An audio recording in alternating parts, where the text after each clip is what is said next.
It's 1 to 2 millimeters in length. It's green. The adult has 2 black spots on the back of its wings.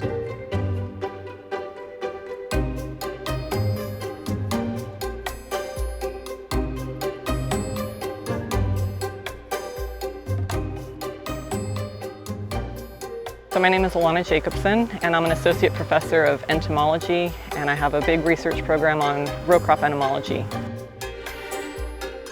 So the new pest that showed up in cotton this year is called the 2-spot cotton leafhopper, and you'll also hear people call it the cotton jassid, just for short because it's easier to say.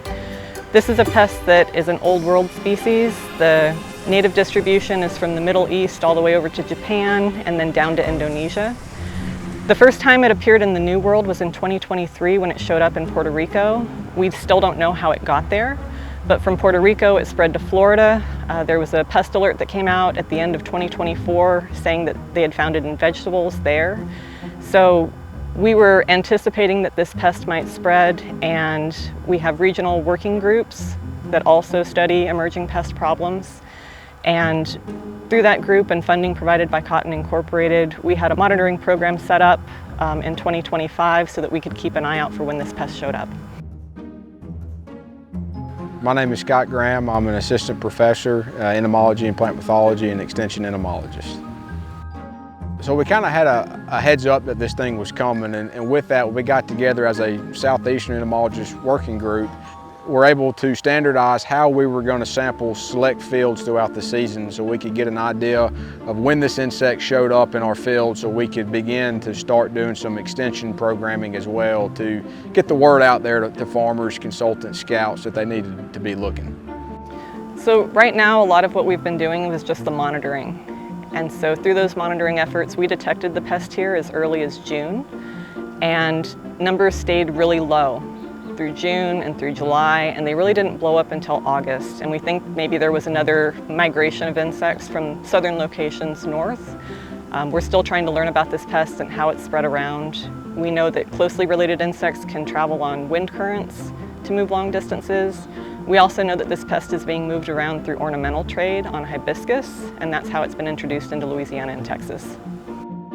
When it comes to monitoring for an invasive species that hasn't shown up, the first step is to just detect it. And then once we have detections, we start focusing more effort on figuring how widespread it is. And we also try to figure out how many there are out there. So are they at levels that are going to be of economic concern? Do we need to start worrying about how we're going to scout for and manage this pest? And once we start getting calls on problem fields, that's when it escalates to the level where we're really concerned about just getting information about how to help growers manage the pest. We're here in a commercial field in Dale County, Alabama. It's got a pretty heavy cotton jassid infestation. And so the way that we recommend to scout for jassids is to count the nodes or count leaves and go to the 4th node from the top. So 1, 2, 3, 4. When we get to that leaf, we just gently turn it over, and I had one hop off there.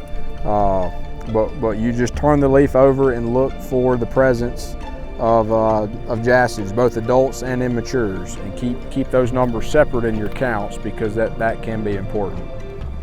While we're out here, this plant also is exhibiting what we call hopper burn. And so hopper burn will usually start off with chlorosis around the margins of the leaves. You can see that this is older and it's already starting to have a red and even necrotic appearance in some areas. And as the feeding damage continues, this would continue to spread throughout the leaf, moving inward towards the midvein. So as far as treatment, basically when you get an invasive insect, there's 3 things that you have to do first. The first thing is figure out how do we kill this thing. The second one is figure out when do we kill it. And then the third thing is to try to figure out what are the yield impacts going to be. Unfortunately, we won't know what the yield impacts are until the end of the year, right?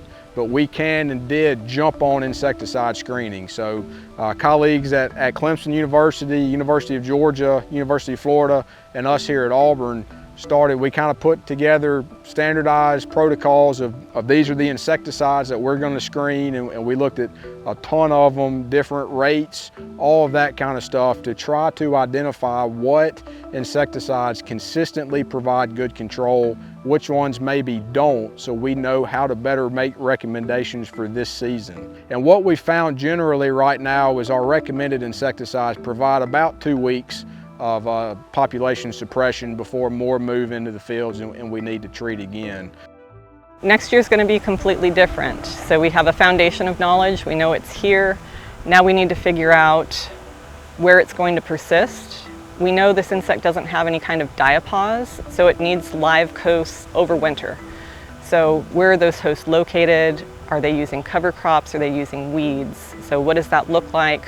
What's the distribution? How far north? And that's going to help us determine where it could be a problem starting in seedling cotton versus where we need to monitor for it mid to late season next year.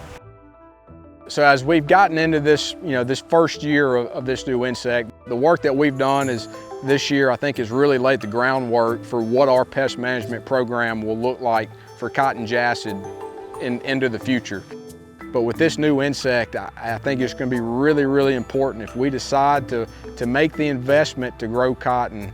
We've got to have somebody scouting that knows what they're doing, is able to monitor fields on a schedule as needed to provide the most up-to-date information for the farmer so they can make the most educated decision of when to treat or when not to.